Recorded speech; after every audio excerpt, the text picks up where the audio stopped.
আসসালামু আলাইকুম ওয়া রাহমাতুল্লাহ। আসলাম আমাদের টাঙ্গাইলের শহরের ভিতরে, আসলাম ঈদের কেনাকাটা করতে ফ্যামিলি নিয়ে। দেখেন মহিলাদের কি অবস্থা, রোজা রমজানের দিন মহিলাদের জন্য পা ফেলানোর জায়গা নাই। এই অবস্থা কেমনি কেনাকাটা করে।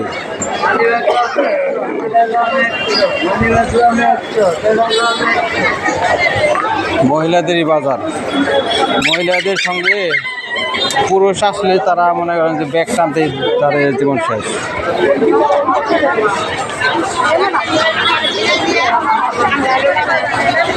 দেখেন কি অবস্থা, মহিলা আর মহিলা, মহিলা আর মহিলা।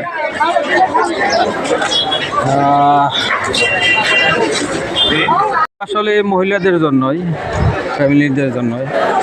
তার মধ্যে ফ্যামিলির পুরুষেরা কিন্তু মার্কেট করতে আসে না, কারণ এখানে পুরুষের পরিবর্তে মহিলারাই তাদের নিজেদের মার্কেট করে থাকে।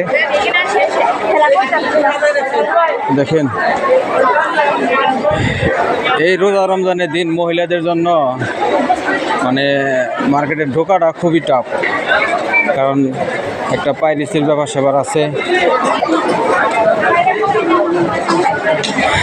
নিজেদের কাছে আসলে খুব খারাপ লাগে যে পুরুষ থাকতে মহিলারা কেন মার্কেটে আসে।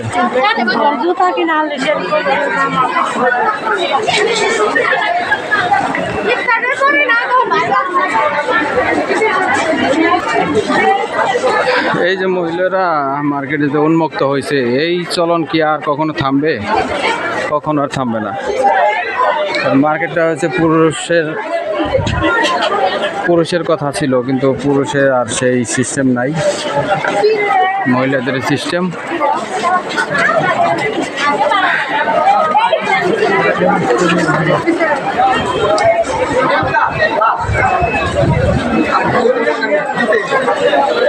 প্রতিটা শোরুমের ভিতরে তো ঢোকাই যাচ্ছে না, রাস্তাঘাটের এই অবস্থা। দেখেন মহিলাদের জন্য আসলে পুরুষেরা মার্কেটে ঢুকতেই সাহস পায় না। দেখেন এই মার্কেটে, এই ঈদের মার্কেটে পুরুষের কোনো মূল্য আছে নাকি? প্রত্যেকটা জায়গায়, প্রত্যেকটা দোকানে নারী আর নারী, মহিলা। দেখেন পুরুষের চারেনার দামও নাই এই মার্কেটের ভিতরে।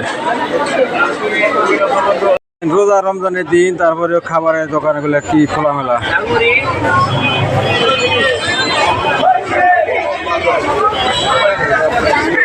হ্যাঁ ঠিক না, রোজা রমজানের দিন দেখেন পিঠা।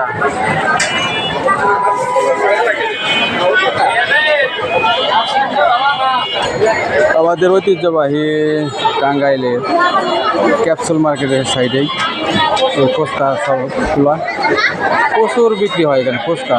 রমজান মাস, তারপরে কত মানুষ।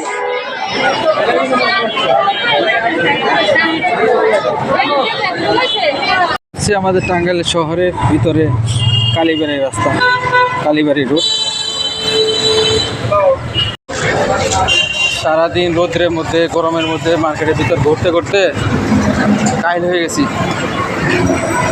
জীবনটা জ্বালাপালা মার্কেটের ভিতরে।